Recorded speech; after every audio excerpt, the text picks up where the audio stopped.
Yang terhormat Bapak Dr. Kartono MSI selaku tutor sejarah dan filsafat matematika, serta Bapak Ibu rekan mahasiswa Magister Pendidikan Matematika Universitas Terbuka, perkenalkan nama saya Eri Yudanti dengan NIM 501172017.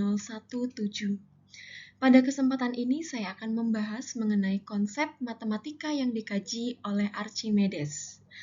Setelah saya membaca beberapa buku dan jurnal sejarah maupun filsafat matematika sebagai referensi saya merangkumnya sebagai berikut.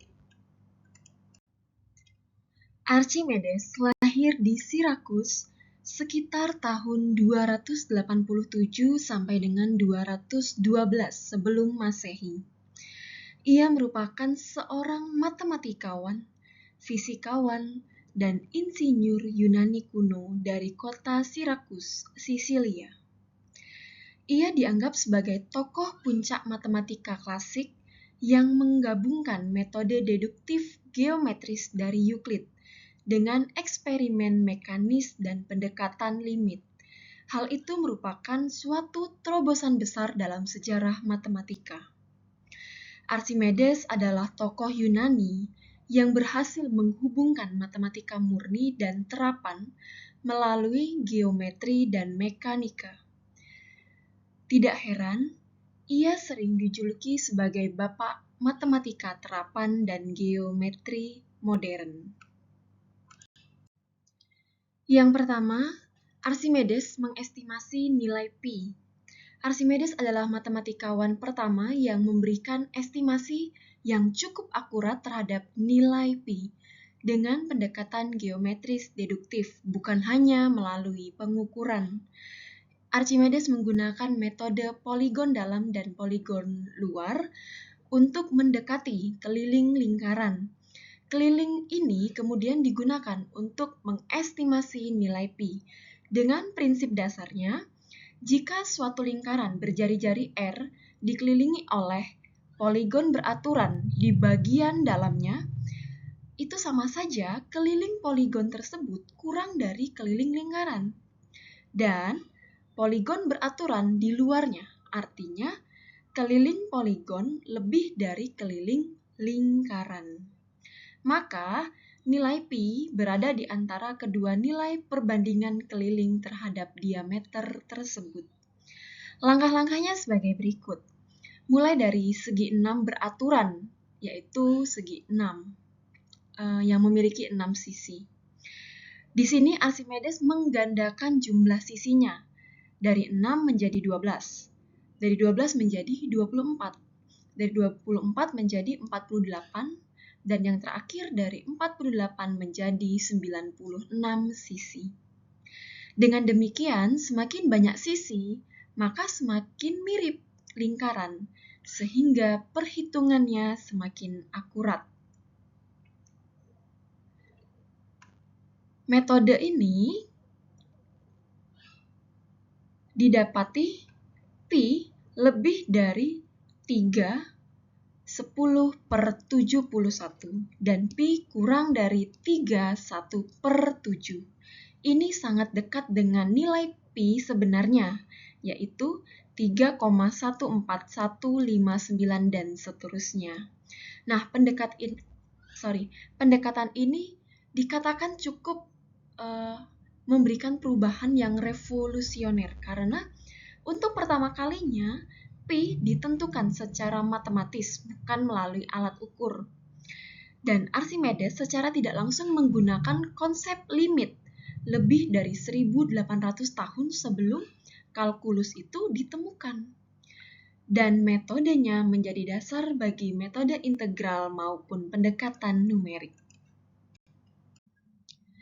Setelah menyelesaikan estimasi nilai pi, Archimedes melanjutkan dengan berbagai proposisi dalam geometri bidang dan geometri ruang. Karya-karyanya menunjukkan kemampuan deduktif yang sangat tinggi dan menjadi fondasi geometri. Untuk yang pertama pada geometri bidang yaitu luas lingkaran. Archimedes membuktikan proposisi bahwa L sama dengan setengah C dikali R. Artinya, luas lingkaran sama dengan setengah keliling lingkaran yang dikalikan dengan jari-jari. Proporsi ini sepenuhnya deduktif, bukan hanya hasil percobaan. Dan yang kedua, luas segmen parabola.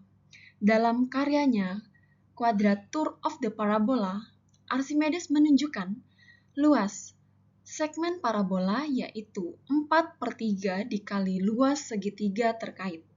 Metodenya memakai pembagian tak hingga, mirip dengan deret geometri. Dan materi ini mendahului konsep integral.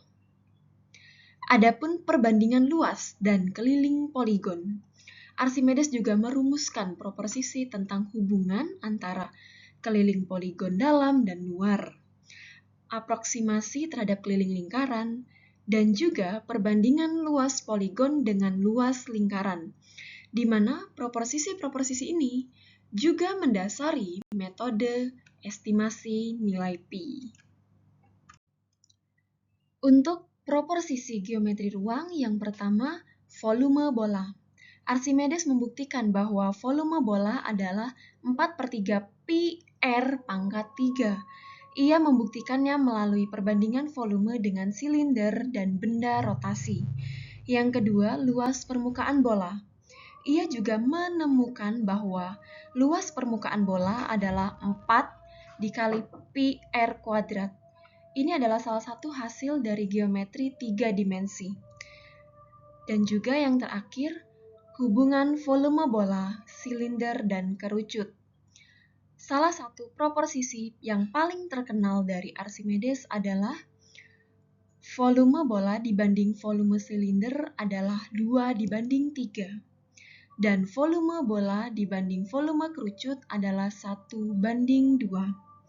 Untuk bola berjari-jari R, Archimedes membandingkannya dengan silinder berdiameter 2R dan tinggi 2R. Ia menganggap hubungan ini sebagai penemuan terbaiknya, bahkan hingga meminta gambar bola maupun silinder dapat dipahat di makamnya Archimedes. Selanjutnya, metode penghabisan atau method of exhaustion.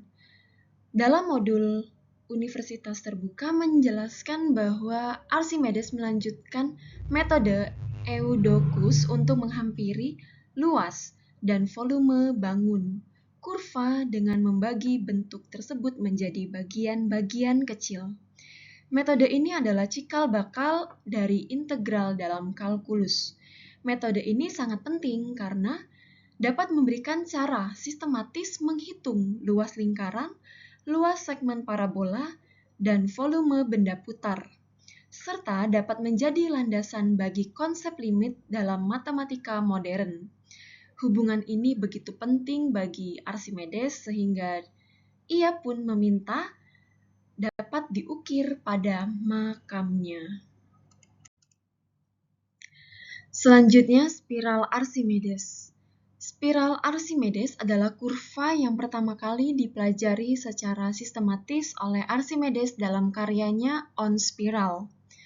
Kurva ini memiliki bentuk spiral yang jaraknya dari pusat bertambah secara konstan setiap kali sudut bertambah.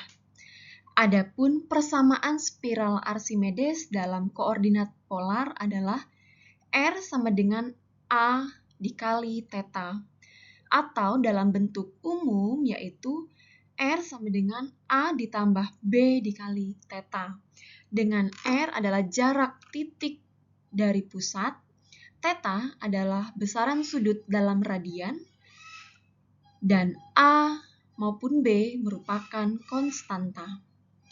Adapun ciri-ciri spiral Archimedes, yang pertama, jarak antar lilitan selalu sama. Ini yang membedakan dari spiral lainnya. Dan yang kedua, pergerakan radial linier.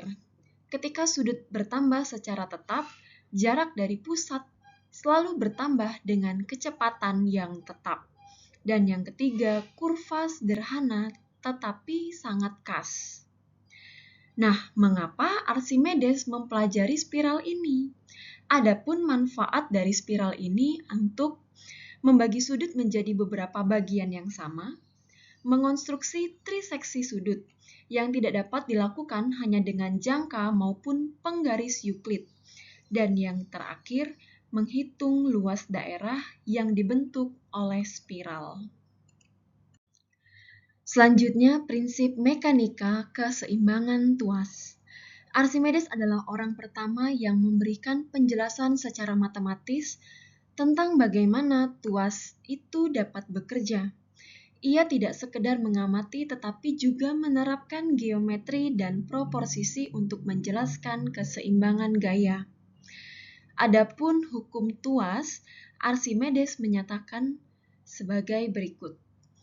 F1 dikali D1 sama dengan F2 dikali D2, di mana F1 adalah gaya pertama, F2 gaya kedua, D1 jarak gaya pertama dari titik tumpu, dan D2 adalah jarak gaya kedua dari titik tumpu.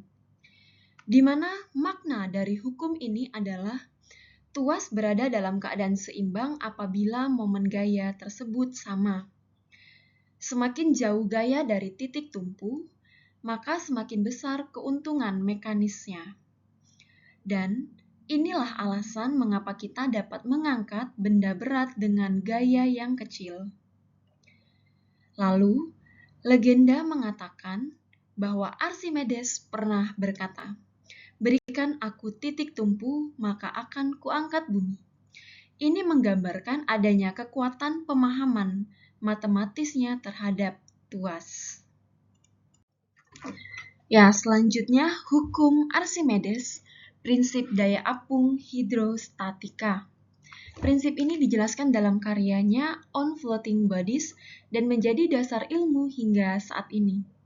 Adapun prinsipnya, yaitu gaya apung sama dengan berat fluida yang dipindahkan.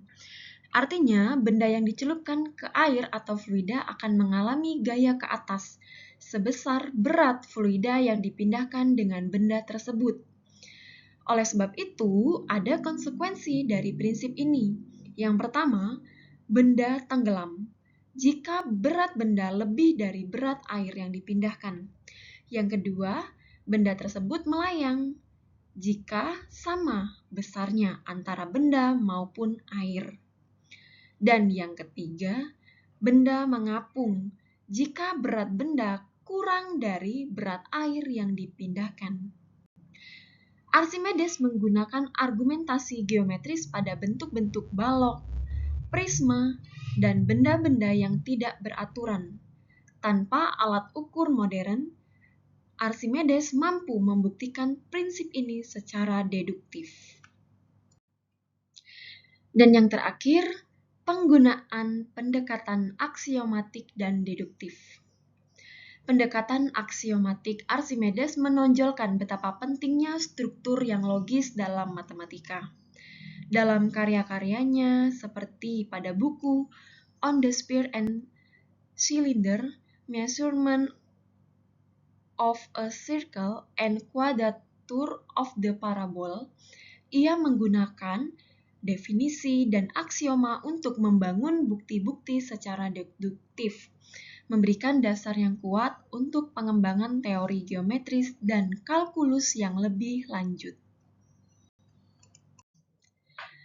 Adapun kesimpulan yang dapat saya berikan dalam penjabaran saya mengenai konsep matematika yang dikaji oleh Archimedes antara lain, yang pertama mengestimasi nilai pi, yang kedua geometri bidang, yang ketiga geometri ruang, yang keempat metode penghabisan atau method of exhaustion, yang kelima spiral Archimedes, yang keenam prinsip mekanika keseimbangan tuas, yang ketujuh hukum Archimedes prinsip gaya apung, dan yang kedelapan aksioma dan deduksi. Berikut ini daftar referensi yang saya pakai dalam mendalami materi topik konsep matematika yang dikaji oleh Archimedes. Demikian penjelasan dari saya ucapkan terima kasih.